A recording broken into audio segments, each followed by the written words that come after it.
We're going to start off with the severe weather threat, and then we're going to go into some of the various hazards that are expected across our area. Before we jump into the slideshow itself, I want to show you the radar, and again, we do have Jeff on from Wakefield that is going to entertain some questions for our northeast counties. We did have some thunderstorm warnings earlier. I'm going to change these warning settings real quick because those were not tornado warnings. Those were thunderstorm warnings. Let me just change that real quick. So we did have some warnings up toward Martin County. So if the folks from Martin County are on at the end, if you have any reports to pass on, please let us know. What's happening across our area now, we do have some scattered showers and thunderstorms. This is a threat for the next couple hours. The larger threat, though, is an area 2 lines back to our west. You can see the pink boxes to the north and west of Wilmington. Those are active tornado warnings. That's one line that is expected to move through here early this evening. And then on the far, far edge of your screen, your eye will be drawn to the numerous thunderstorm warnings that are in effect across the central part of the upstate of South Carolina and west central North Carolina. I'm going to stop this for a second. All those yellow boxes you see are current thunderstorm warnings, and the pink ones are tornado warnings. So that's the main line that is anticipated to go through here later this evening. I want to jump into the severe weather threat itself, and then we'll talk a little bit more about timing and things of that nature. You all should have our briefing in your mailbox. Morgan, one of our forecasters here, sent that out just about 2:45 this afternoon. So all these slides you should have.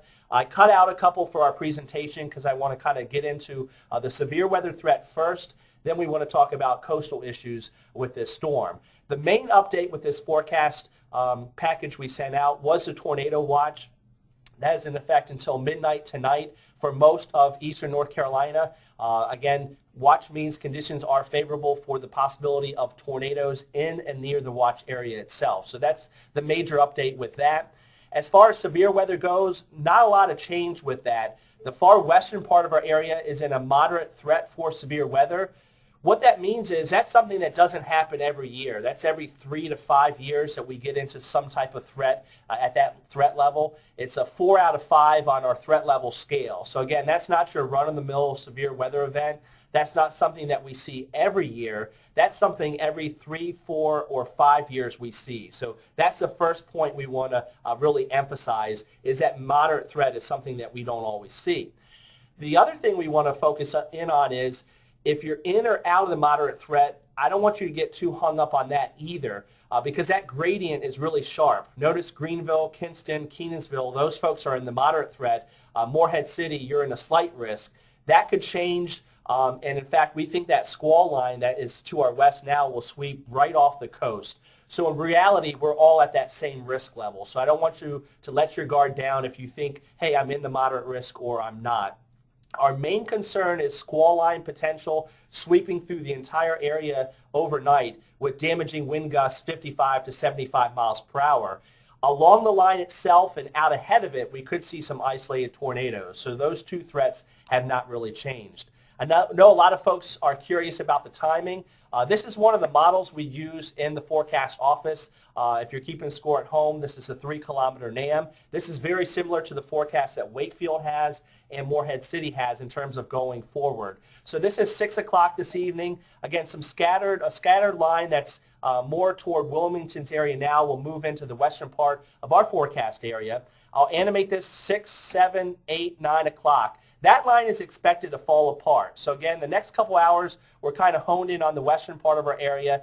Any isolated storms have the potential to become severe and produce tornadoes. So we're certainly watching that. But then your eyes will be drawn to what is happening across the west central part of the state now. A squall line is expected to continue to move east across the area. And toward about 9 o'clock, that's when we're anticipating it'll be in the western part of our area, so down toward the southwest part of Duplin County. As I advance it one more frame, by 10 o'clock, across the western quarter of our area, so just west of Greenville, near Kinston and Jacksonville. Give us a little wiggle room, an hour or so in terms of timing.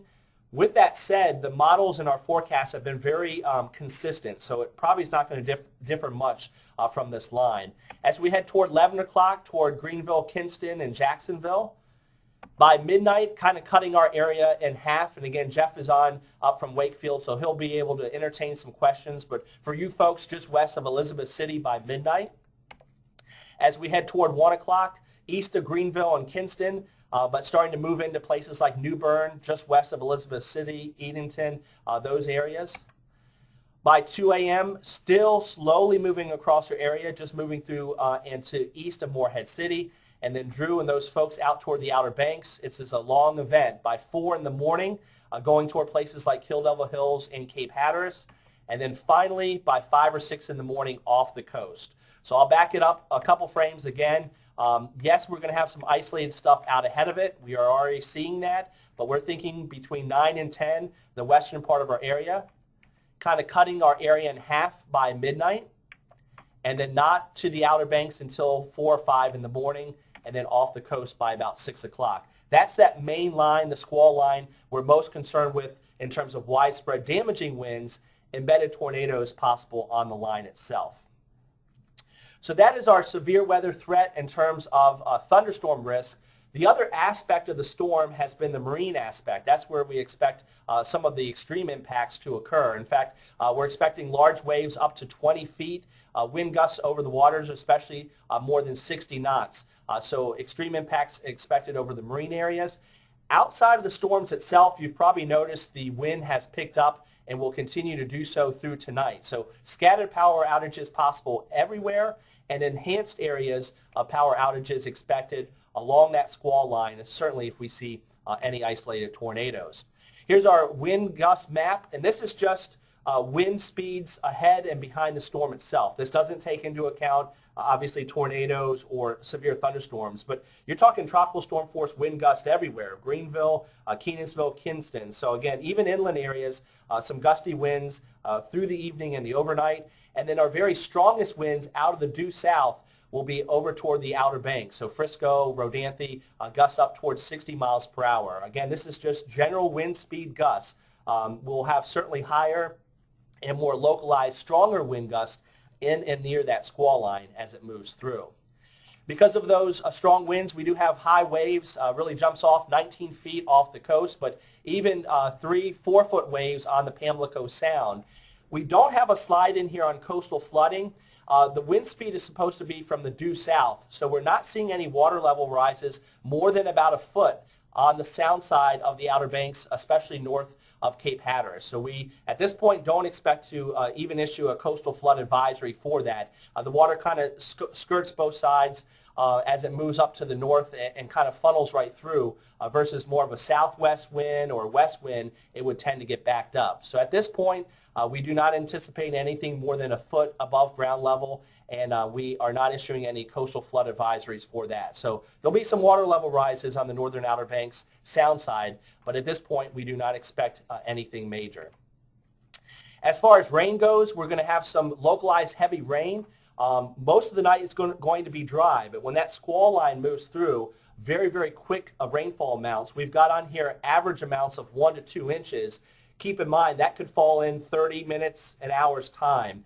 So we could get some ponding of water, especially in urban areas and some of the low-lying areas, some water issues tonight. And again, those amounts won't blow you away, but that's going to occur in a very short period of time as that line moves through. So to summarize, and then I'll turn it over to Jeff to make sure we're not leaving out the folks in the northeast counties, confidence has been high that this event will occur. We will continue to see isolated storms through this evening, but that main squall line kind of just sweeping through the whole area, that's what we really have our eyes focused in on. 8 or 9 o'clock the far west, about midnight tonight for the middle of us, and not till 3 to 5 in the morning for the Outer Banks. A wind gust over 70 miles per hour possible in the worst storms. And then outside of those storms, still 50 to 60 mile per hour gusts this evening, especially along coastal areas. As far as we're concerned, I want to touch base on one thing before I turn it over to Jeff. This will be our final briefing. That's our number. You should always have that number handy. If you have any questions, please give us a call at the office. The other number I wanted to give out, and that would be to give us reports.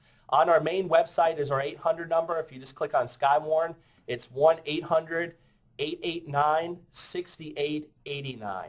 Again, please make sure your 911 center folks have that, and your folks have that to report to us. Again, it's 1-800-889-6889. This is especially useful at night. Any reports you get help us with the warning process downstream in terms of severe weather.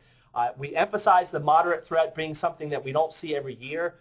The other thing we want to emphasize, as we get later in the night, 9 o'clock, 10 o'clock, again, for some of us, it won't be until after midnight that we see this squall line move through. We continue to preach on social media. We want folks having multiple ways to receive warnings at night. Cell phones are certainly handy. Make sure they're charged up. And NOAA weather radios are excellent as well. So keep mentioning, have multiple ways for receiving those warnings, as some folks will be asleep as this line moves through. So at this point, before we turn it over to everybody for questions, Jeff, I'm going to unmute you so you can talk. The conference.